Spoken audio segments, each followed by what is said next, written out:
Continuando o nosso estudo sobre transformadas, vamos agora estudar a matemática, para que nós tenhamos a capacidade de fazer análise de um sinal e jogá-lo em outro domínio.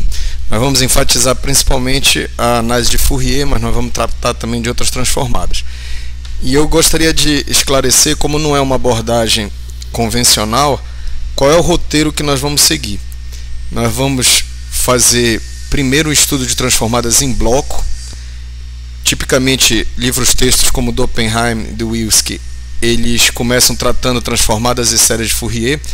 Nós vamos usar essa transformação em bloco para ilustrar que, nesse caso, a transformada não passa de uma multiplicação por matriz. E quando se diz transformar em bloco, é trabalhar com vetores de dimensão finita. Ou seja, nós vamos ver, por exemplo, facilmente no MATLAB que transformar um vetor de dimensão 4 é multiplicar por uma matriz 4 por 4. E a gente vai usar para isso a transformada DCT, que é a transformada discreta de cossenos, porque ela é uma transformada real, enquanto a transformada de Fourier, os elementos que compõem a matriz da transformada são complexos. São números complexos. Bem, então, e a DCT também é amplamente usada para codificação, em especial codificação de imagens. E nós vamos estar trabalhando com a ideia de que é possível fazer uma analogia muito útil para o aluno entre o espaço de vetores e o espaço de sinais. Conceitos como produto interno de espaço vetorial podem ser carregados para sinais. A gente vai definir o produto interno de sinais. Nós vamos também carregar esse conceito de projeção de álgebra linear, a projeção de um vetor sobre outro, para a projeção de um sinal sobre outro, e ver como é que isso é usado em análise de Fourier nas transformadas e séries. De tal forma que nós vamos ter para a análise de Fourier 4 pares de transformadas séries. Em todas elas, os produtos internos vão ser usados. A analogia de espaço de vetores e de sinais vai nos ser útil para interpretar esses 4 pares.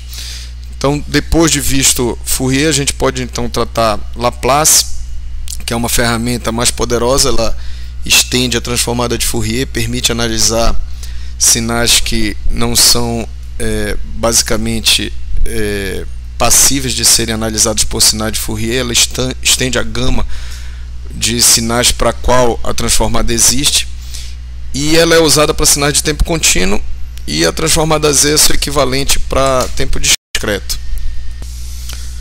Vamos então de sinais em blocos.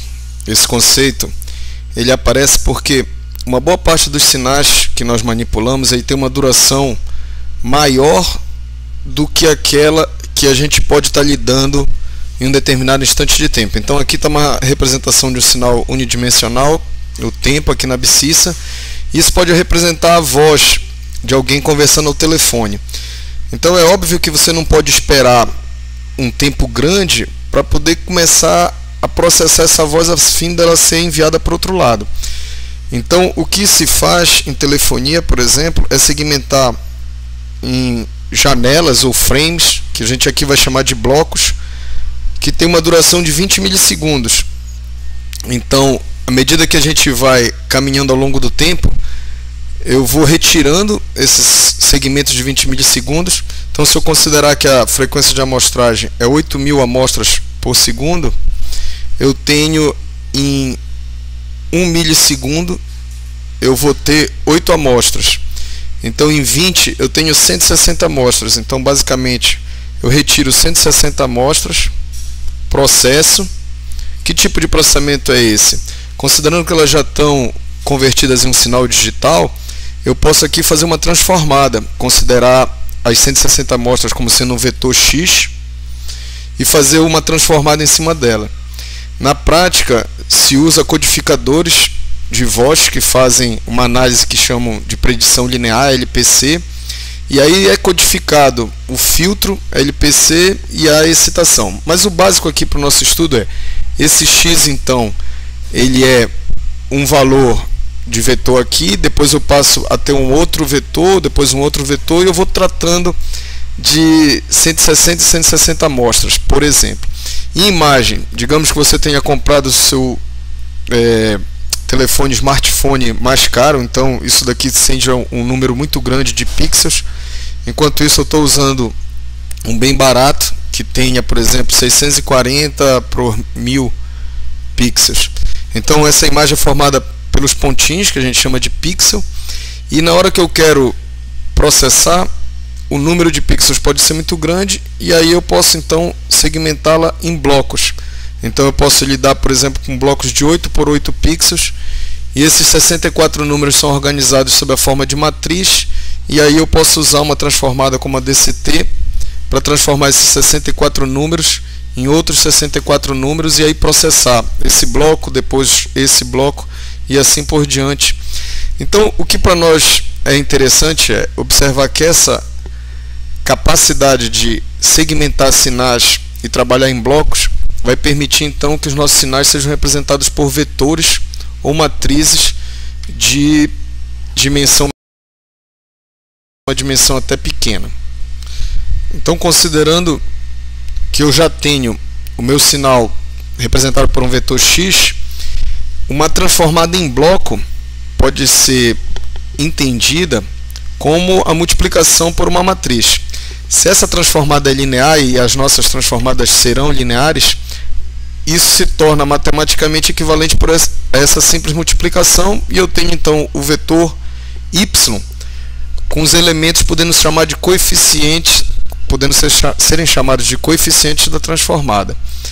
Aqui um exemplo de uma transformada especial. Eu tenho só um parâmetro θ que me informa esses ângulos, e essa é uma transformada que me permite fazer rotação. Então observem para o exemplo onde o vetor x, que está aqui, é representado pelo ele é o vetor 4 na abscissa aqui e 8 na ordenada.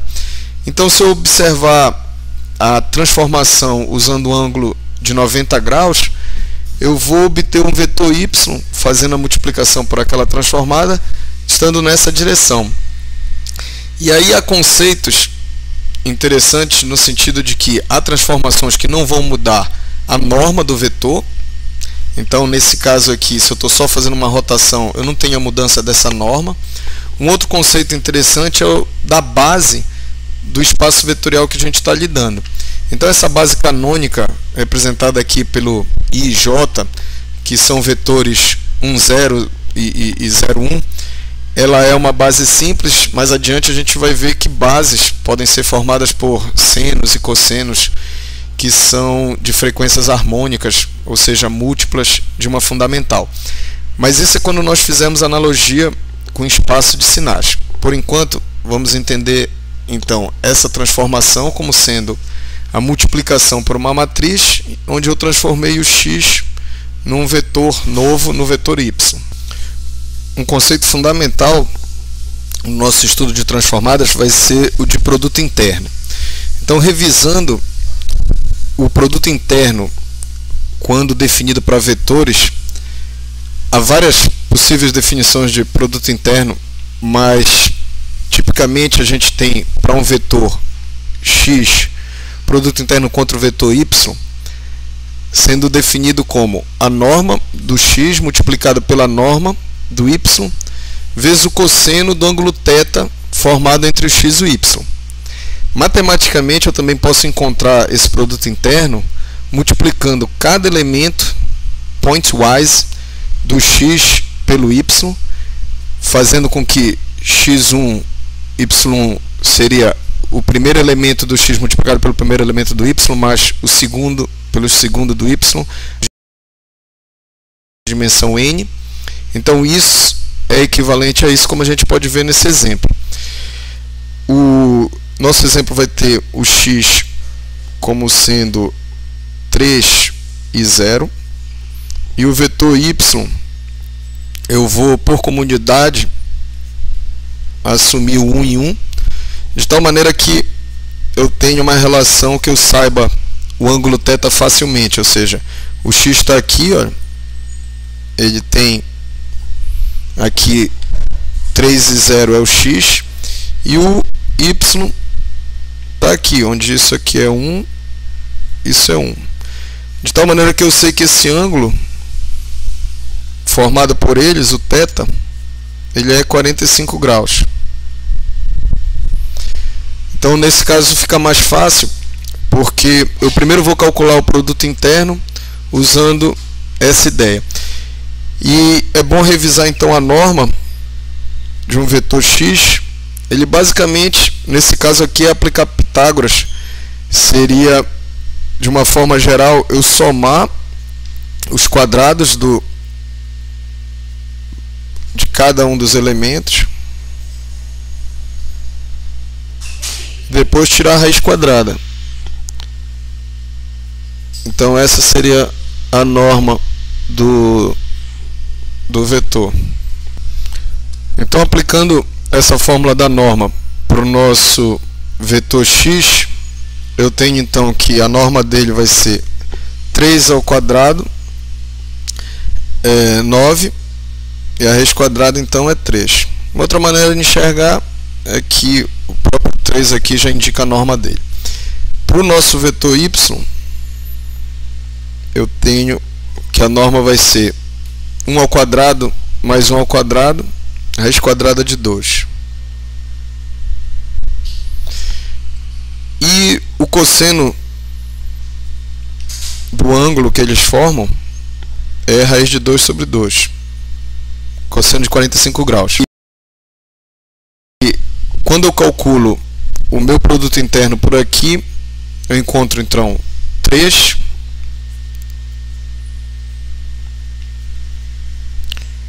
que é a norma do x, vezes a norma do y, que é a raiz de 2, vezes o cosseno do ângulo que eles formam, que é a raiz de 2 sobre 2, de tal maneira que eu tenho a norma 3. E se eu observar essa segunda alternativa, eu também encontro o mesmo resultado, obviamente, porque eu multiplico x1 vezes y1 dá 3, mais x2, que é 0, vezes y2, dá o produto interno calculado por essa fórmula alternativa também dá 3. Então, isso é bem interessante de observar, porque o produto interno ele tem essas caracterizações aqui matemáticas, mas o mais importante para nós é percebermos que a gente pode interpretar que o x cosseno de θ seria basicamente passível de você entender que você está pegando essa que é a hipotenusa e calculando quanto é esse cateto aqui, quanto é a magnitude desse cateto. Então, se você projetar a hipotenusa, observem, que é dado aqui pela norma de x, fazendo cosseno de θ, eu observo que isso daqui é então o tamanho desse cateto.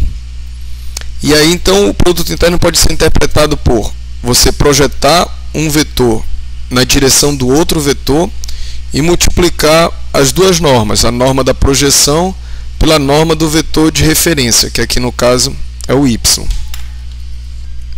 Observando o conceito de projeção de um vetor através desse exemplo, note aqui nós temos um outro vetor x, um outro vetor y, e quando eu quero calcular o produto interno entre x e y, tendo esse ângulo θ formado entre eles, eu posso projetar o x no y, que eu estou representando aqui com uma projeção de x no y, por esse vetor azul. E o que o produto interno vai me dar então é a norma desse vetor pxy multiplicado pela norma do vetor y. Se porventura essa projeção for nula, obviamente o produto interno é nulo. Esse gráfico já mostra as opções que eu tenho de projetar o x no y e gerar esse vetor pxy, mas eu também posso projetar o y no x e gerar esse outro vetor em azul aqui grande, que é o p de y projetado no x, ou pyx. Observe que o produto interno pode ser calculado dessas duas maneiras. Além disso, esse gráfico ele nos mostra os vetores de erro. O vetor que você tem de erro quando você projeta o x no y é dado por esse vetor, e quando a projeção é feita do y no x é dado por esse outro vetor de erro. E o que seria essa interpretação de erro? e ela é bastante útil para nós que vamos estudar transformadas. Quando você fala em produto interno no contexto de transformada, tipicamente um dos vetores é uma função base e você quer aproximar o outro vetor por aquela função base. Então vamos considerar que aqui nós temos o vetor x e a gente quer aproximá-lo da melhor forma possível por algo que está na direção do vetor y. Essa projeção do x no y dá justamente essa aproximação, porque você busca a menor distância, observa que aqui é 90 graus em relação a y, então aqui do x você procura a menor distância que você tem para o y, então aqui você está. Essa menor distância a gente deve interpretar como sendo então a representação que foi possível, quer dizer, não a menor distância, mas esse vetor pxy deve ser interpretado como uma representação do x que foi possível ser feita no y. Por quê? Esse erro foi o menor possível. Se você observar, essa é a menor distância que há. Se eu fizesse uma projeção daqui para cá, eu já estaria tendo um erro, um vetor erro maior. E note que se eu somar a minha projeção, que é a minha aproximação, ao erro, eu obtenho o x perfeitamente. Então, daí vem essa nomenclatura de eu chamar erro. Por quê? Já que o y não está na mesma direção do x, eu deveria esperar realmente um erro de aproximação. Então, se eu fizer esse erro mínimo, fazendo com que essa seja em 90 graus esse vetor, eu tenho a melhor representação possível. A mesma interpretação você pode observar aqui, ó. Se eu projetar o y na direção do x, essa é a melhor representação do y, caso eu só possa representá-lo na direção x. Então essa é a minha projeção. E da mesma maneira, se eu somar a projeção, o meu vetor erro, eu recomponho o y com perfeição. Então é óbvio que se eu pudesse escolher vetores x e vetores y, eu estaria buscando vetores x e y que tivessem um erro pequeno. E essa dimensão aqui, o valor dessa norma dos vetores erros tem que ser minimizado. Então, revisando alguns conceitos importantes que nós vimos até agora, a gente tem que quando se lida em bloco, ou seja, quando o sinal está blocado e transformado em vetores ou matrizes de dimensão finita, a nossa transformada linear equivale a multiplicar por matriz. Isso é bom porque a gente faz uma operação de multiplicação de um vetor x por uma matriz, que é a matriz da transformada, e obtém o vetor transformado. Seriam os coeficientes da transformada aqui. O outro conceito importante, a gente vai ver agora, é a base de um espaço vetorial.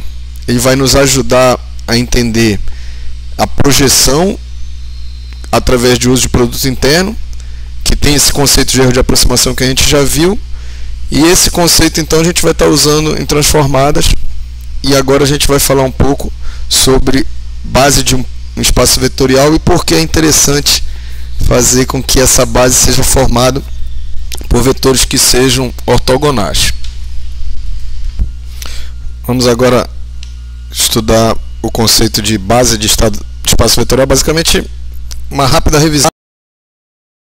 Base, vamos supor que nós tenhamos um espaço vetorial de dimensão n, eles precisam, os vetores que compõem a base, eles precisam ser linearmente independentes entre si e obviamente gerar o espaço. Então, vou dar o exemplo do R2, que é fácil de desenhar.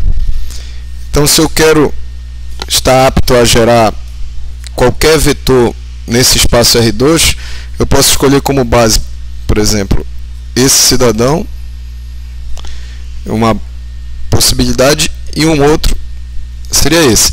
Fazendo combinações lineares de I e de J, eu tenho chance então de gerar todo o espaço R2. Se eu escolhesse o I e o J que fosse na mesma direção do I, ao invés desse, um outro estivesse na mesma direção, obviamente eu não teria mais chance de representar o R2, porque eles não são linearmente independentes, eu estaria podendo gerar apenas vetores nessa linha aqui, nessa direção do I e do J.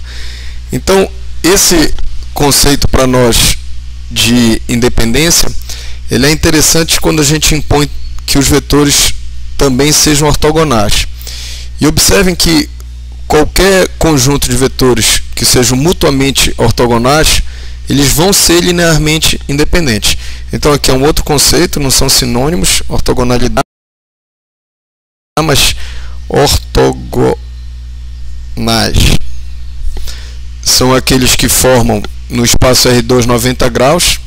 Na verdade, a gente vai ver ortogonalidade como sendo uma generalização do conceito de perpendicular. Então, se eu tiver, por exemplo, o I e o J formando 90 graus, eu tenho os dois ortogonais, e uma coisa interessante é que o produto interno, então, do I e do J, que é dado pela magnitude do I pela magnitude do J e o cosseno do ângulo entre eles, toda vez que esse ângulo for 90, eu vou ter então zero, sendo zero, e aí o meu produto interno é zero. Então eu posso testar ortogonalidade, verificando se o produto interno é zero. Isso é útil porque quando os vetores são de dimensão muito maior que 2, eu não posso obviamente visualizar, mas eu posso pensar nessa generalização de perpendicularidade, que vai ser para nós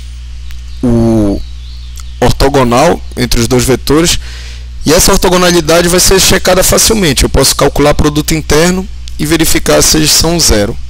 Isso vai ser bastante útil para transformadas, porque eu vou forçar muitas vezes de vetores ortogonais. A razão é que isso simplifica a análise.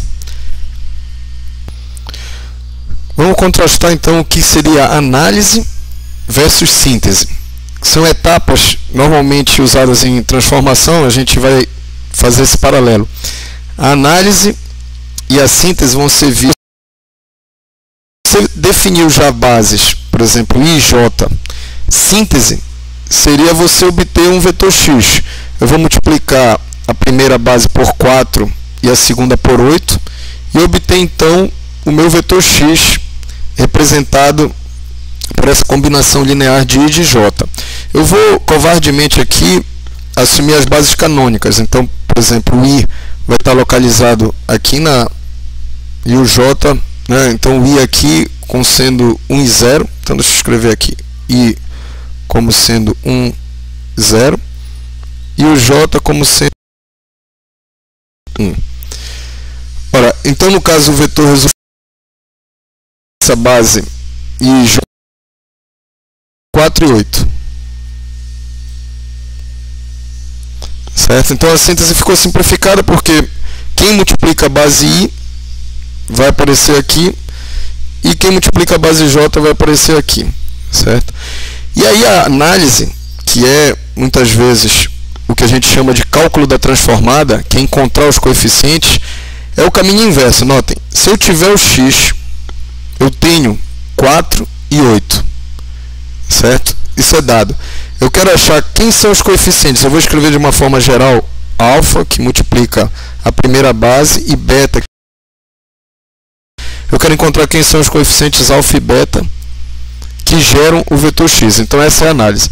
Observe que nesse caso, por isso que eu disse que é covardia, assumido essa base canônica, é trivial dizer que o alfa é 4 e o beta é 8. É trivial. Mas na maioria das vezes, essa base não é de interesse para mim. Ela não me traz muita informação sobre o sinal. Pensem isso generalizado para um vetor de dimensão 160.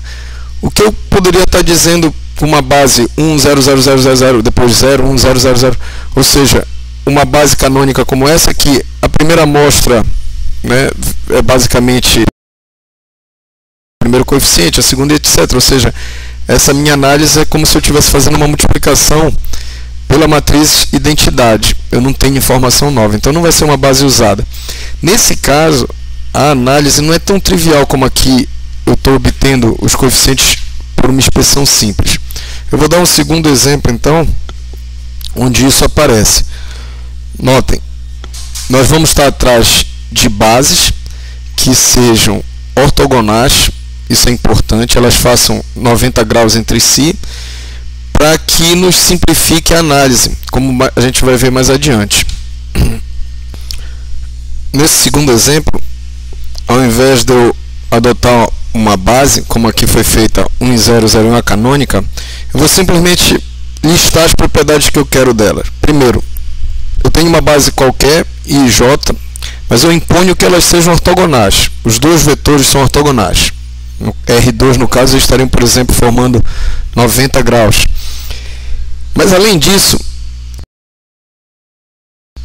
exigir que eles sejam formadores de uma base que mais ajuda ainda, porque além da ortogonalidade eles vão ter norma unitária. Então, tanto a norma do I quanto a do J é 1, e a gente vai chamar isso de ortonormal, aquele que é não só ortogonal, mas ambos os vetores envolvidos têm norma unitária. Então, se todos entre si tiverem ortogonalidade, todos forem de norma unitária, a gente vai chamar então essa base de vetores ortonormais. Então, notem como fica interessante. Digamos que eu tenho um vetor x genérico. Eu tenho que ele foi obtido pela multiplicação por valores. Estou interessado na fase de análise, ou seja, eu tenho esses números e eu quero obter quem foram esses valores. E aí o que eu vou fazer é o seguinte: para obter quem multiplica a base I, eu vou multiplicar todos os dois lados. Na verdade, vou achar o produto interno dos dois vetores, já que isso daqui é um vetor, isso daqui é o resultado dessa manipulação. Eu vou, em ambos os lados, calcular o produto interno com I. Então, vejam como é que ficaria. Eu estaria calculando o produto interno com I de todo esse cidadão, certo? E aí eu vou usar que se eu tiver o produto interno de uma soma, vai ser basicamente eu fazer o produto interno do I com alfa I, mas, já que o produto interno é um operador linear, eu posso fazer também essa decomposição, certo? E aqui eu posso colocar os alfa aqui em evidência e aqui o beta idem. E aí vocês podem então agora observar o truque, porque como por construção eu fiz com que ele fosse igual a zero. Então isso daqui é zero.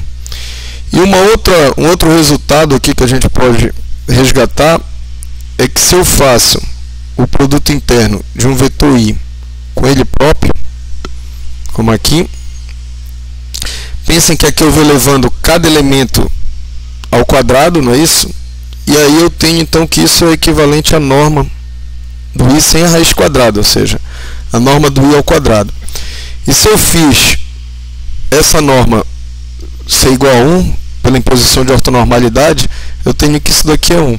Veja então se vocês concordam que aqui um alfa igual ao I. O que isso daqui me diz é o seguinte: quando eu tenho um vetor x qualquer, que eu sei que ele foi formado pela combinação linear das bases I e J, e essas bases foram ortonormais, uma maneira simplificada de eu achar o alfa, que é o coeficiente pelo qual multiplicou a base I, é simplesmente fazer o produto interno do x com a própria base que eu tenho interesse. E aí, ver se vocês concordam que isso também seria feito para a base J, e eu obteria o beta, então, simplesmente fazendo o produto interno.